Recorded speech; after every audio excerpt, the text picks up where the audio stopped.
Hello everybody and welcome back to my channel. So I have literally just finished filming my 5th air fryer video that I'm going to share with you guys. I can confirm, well, you have to wait until the last recipe that I show you because this might not look like anything, but I'm telling you, it's amazing. I can't stop eating it. Oh my gosh, so good. So in this video, like I just said, I'm going to be sharing 5 air fryer recipes with you all. They are all absolutely delicious and well worth trying. So I really hope you enjoy them all.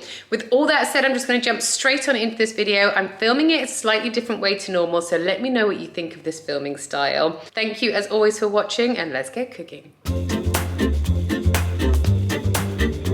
Okay, so let's start off these recipes with a delicious naan bread recipe that is so very easy to make. So I'm going to double these quantities now because the next recipe I'm going to show you actually uses these naan breads as a base. So to make 2 naans, you're going to need 100 grams of plain flour and 100 grams of yogurt and a grind of salt. But like I said, I am doubling these quantities.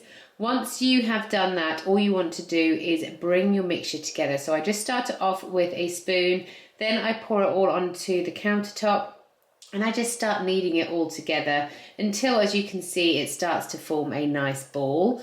You then want to just add some flour onto your worktop so that you can start rolling it out. So like I said, I doubled the quantity, so I'm just going to cut this into 4 sections now.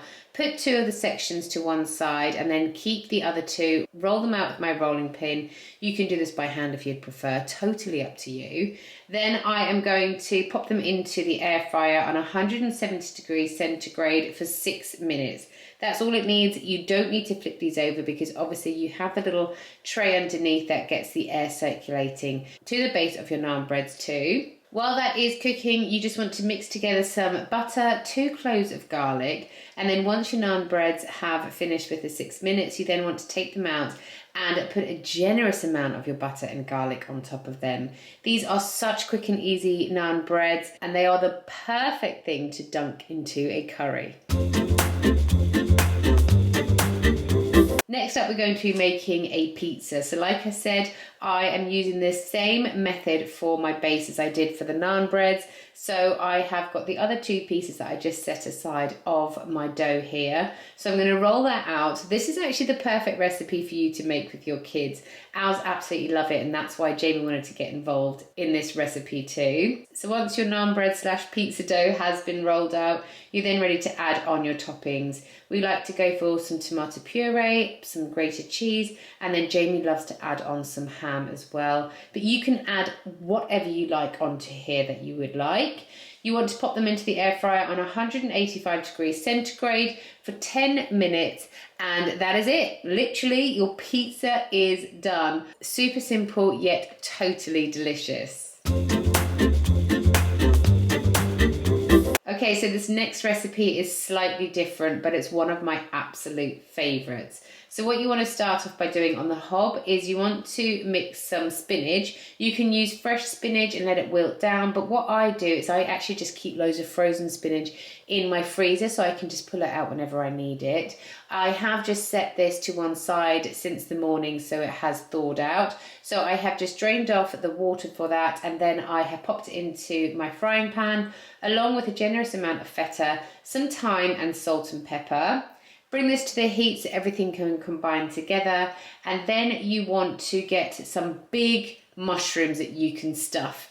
You want to peel them, and then I just like to cut the stalk right back in the center of my mushroom so I have maximum amount of space for me to put my stuffing in.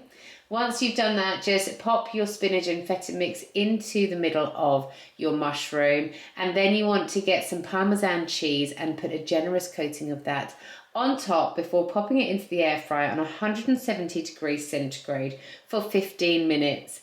Once the time is up, your Parmesan cheese has gone lovely and crispy on top. Your mushrooms are really nice and soft, and this combination together is honestly such a winner. Next up, I'm going to be making some cinnamon swirls. These are so good, and they are like the perfect thing to have if you just need to whip something up quickly, if you've got people coming over for tea or coffee, or if you want these for breakfast, totally up to you. So the first thing you want to do is you want to make a cinnamon, sugar and butter mix. So you do want to make quite a lot of this, because I feel like the more you have, the better they taste. You definitely don't just want a scraping. Mix those 3 ingredients together really, really well. And then you want to get some short crust pastry, lay it out, and then find the middle of your short crust pastry. Cut down the middle and then just spread your cinnamon, sugar and butter mix on 1/2 of the short crust pastry before getting the other half and laying it on top. Now when it comes to cutting this up, I like to just go for the middle each time. So I cut my pastry in half, then I cut each half in half again, and then each fourth in half again. So each pastry should make 8 really nice sized cinnamon swirls. You want to get each line of your pastry, roll it up, pop it into your air fryer, and then put some milk or egg, whatever you'd prefer. Just coat that over the top with a little brush so that it makes your pastry go really nice and golden brown in the air fryer. Pop it into your air fryer on 170 degrees centigrade for 12 minutes. And when it comes out, they are looking so good. I feel like they look quite professional too, and they taste absolutely amazing. Lastly, we're going to be making some crunchy crumpets here. So what you want to do first of all is get an egg, and you want to also get some cinnamon and sugar again. Combine everything together really nicely before getting a crumpet and cutting it up into little cubes. Once it's been cut into cubes, pop it into a mixing bowl and then pour your egg and cinnamon and sugar mix over the top and coat your crumpets really well in the mix. I've got this little ramekin, it's actually from a goo pot before, so I'm going to put a little bit of chocolate spread in here as well, and then you'll see what I do with this at the end. So once your crumpets are coated, pop them into your air fryer and make sure they're just evenly spaced out so they're not all in one clump, so that they get nice and crispy all the way round. Then you're going to pop them into your air fryer on 180 degrees centigrade for 9 minutes. Once your 9 minutes is up, you then want to keep your crumpets in the air fryer, but you want to put your ramekin of chocolate into the air fryer as well, and you're just going to cook them on 180 for an extra minute to make the chocolate melt. After those 10 minutes in total are up, you are then ready to dish up. So I just like to pop my crumpets onto a board with the little pot of melted chocolate on the side. Get a fork, grab a piece of my crumpet, and then generously dunk it into your chocolate. These are insane. So those are the 5 air fryer recipes I wanted to share with you today. These little beauts that you dunk into chocolate are an absolute dream. You really, really need to try them. Thank you so much for watching today's video. I hope you enjoyed it, and I'll see you again next time. Bye.